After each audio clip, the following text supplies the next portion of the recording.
नमस्कार साथियों, मैं पंडित दिनेश कुमार दुबे शास्त्रीय अनुभूत चैनल के माध्यम से आज आप लोगों को एक बहुत ही अच्छी कहानी सुनाऊंगा। वेदांतों की कहानी है।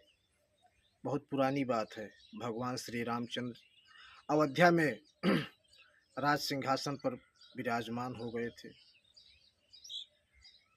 उसी समय की बात है।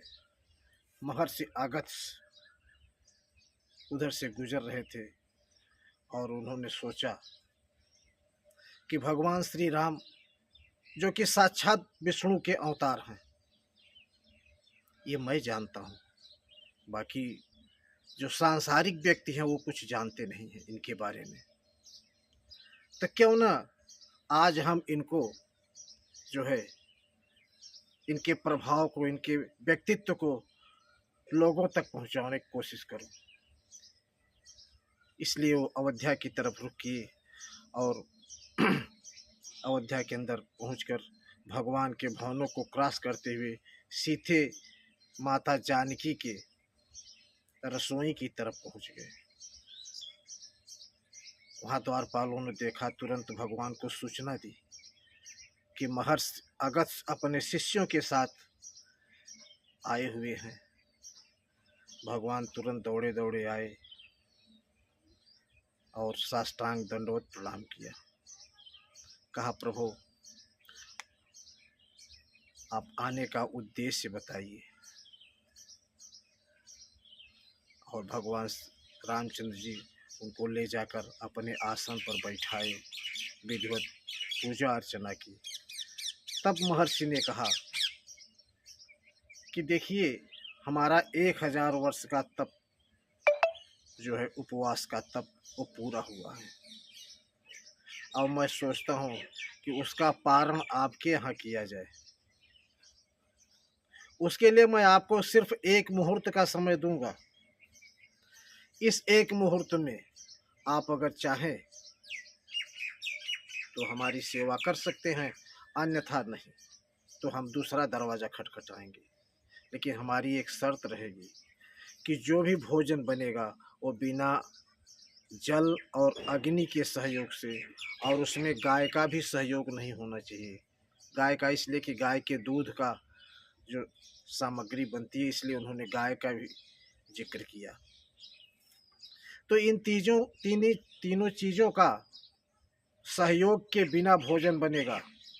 और भगवान शिव की पूजा के लिए मुझे एक ऐसा पुष्प चाहिए जो कि सांसारिक मनुष्यों के लिए दुर्लभ हो।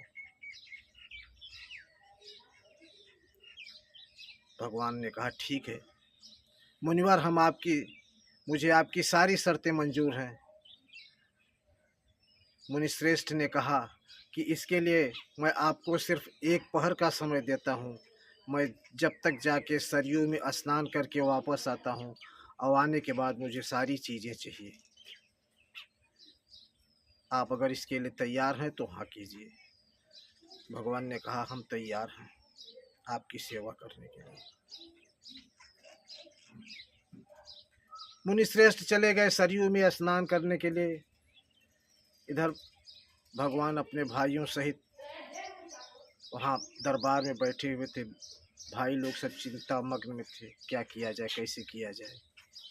भगवान ने एक पत्र लिखा और अपने बाण पर चढ़ाकर धनुष के द्वारा छोड़ दिया। वह बाण सीधे स्वर्गपुरी अमरावती सीधे इंद्र की सभा में जाके गिरा।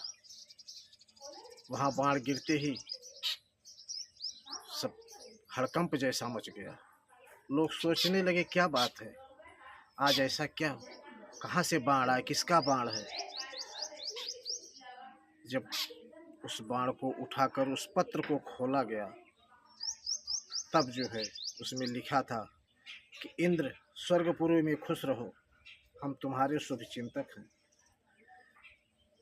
मुनि अगस्त्य 1000 वर्ष के भूखे हैं और उनकी सेवा के लिए बिना अग्नि और जल के सहयोग से भोजन उनको खिलाना है, और उसके लिए मुझे आपकी सहायता चाहिए।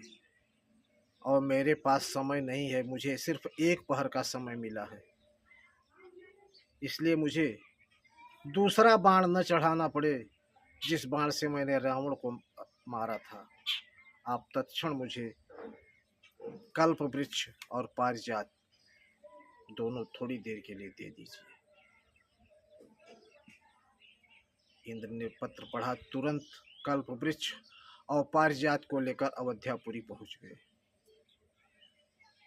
वहां पर भगवान ने उनका स्वागत किया, को बैठाया और फिर तब तक मुनि श्रेष्ठ स्नान करके आ गए। भगवान ने उनको पारिजात पुष्प भेंट किया। वह पारिजात जो सांसारिक मनुष्यों के लिए दुर्लभ है, पाना तो दूर की बात है, देख भी नहीं पाए हैं आज तक। और उस पुष्प से उन्होंने भगवान शिव की पूजा की, अर्चना की।